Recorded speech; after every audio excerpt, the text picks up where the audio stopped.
Hello bachcho, let's see this question, and the question says carbon and oxygen combine to form two oxides, carbon monoxide and carbon dioxide, in which the ratio of weights of carbon and oxygen is respectively 12:16 and 12:32.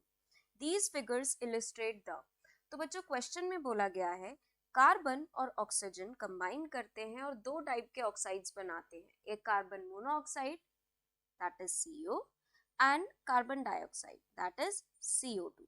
और इसमें जो carbon और oxygen का ratio है CO में वो है 12:16 और CO2 में कार्बन और ऑक्सीजन का रेशियो है 12:32। ठीक है, तो ये बताना ये कौन से लॉ को डिफाइन कर रहा है। तो यहाँ पे ध्यान दीजिए बच्चों, ये जो कार्बन है ना, इस कार्बन का जो अमाउंट है उसको हमने डेफिनाइट कर दिया है, उसको फिक्स कर दिया, वो चेंज नहीं हो रहा है। बट जो ऑक्सीजन है उसका अमाउंट चेंज है।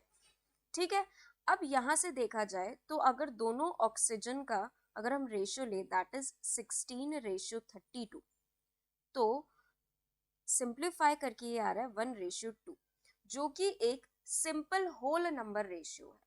और लॉ ऑफ मल्टीपल प्रोपोर्शन यही कहता है कि अगर हम कोई दो एलिमेंट ले रहे हैं, दो एलिमेंट को कंबाइन कर रहे हैं और वो दो एलिमेंट कंबाइन होके दो या दो से ज्यादा केमिकल कंपाउंड बना रहे हैं, तो उसमें अगर एक एलिमेंट का हम अमाउंट को डेफिनेट कर दें तो जो सेकंड एलिमेंट होगा, यहाँ पे ऑक्सीजन है जो कि वो हमेशा प्रपोर्शन में रहेंगे सिंपल होल नंबर के। तो ये लॉ ऑफ मल्टीपल प्रपोर्शन को डिफाइन कर रहा है। चलिए और ऑप्शंस भी डिस्कस कर लेते हैं। Law of reciprocal proportion. Law of reciprocal proportion की बात करी जाए तो वो ये कहता है कि कोई एक एलिमेंट ले लेते हैं हम ए। ठीक है, ये ए एलिमेंट का हमने अमाउंट कर दिया फिक्स, ये सेपरेटली कंबाइन करता है बी के भी साथ और सेपरेटली कंबाइन करता है सी के भी साथ।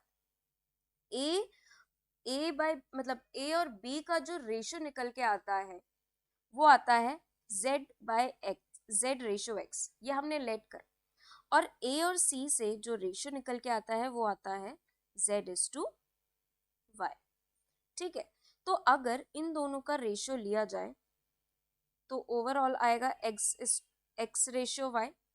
ठीक है, जब हमने इनको सेपरेटली देखा तो इनका रेशियो X/Y आ रहा है।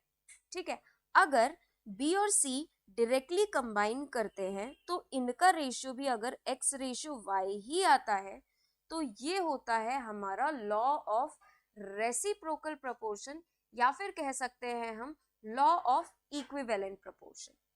तो ये तो हमारे स्टेटमेंट में बोला नहीं गया है, क्वेश्चन के स्टेटमेंट में, तो ये हमारा ऑप्शन नहीं होगा। आगे चलते हैं law of conservation of mass. तो law of conservation of mass क्या कहता है? Matter can neither be created nor be destroyed during the course of a chemical reaction.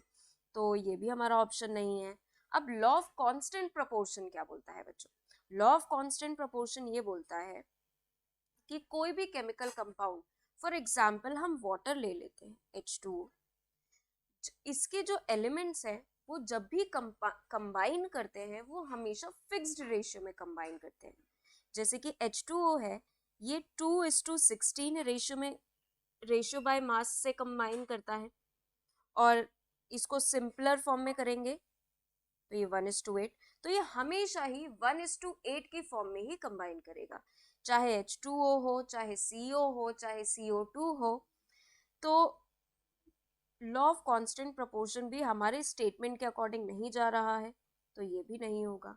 तो बच्चों जो हम फाइनल आंसर रिपोर्ट करेंगे वो करेंगे option number A। So I hope all of you understood very well. Thank you and best of luck.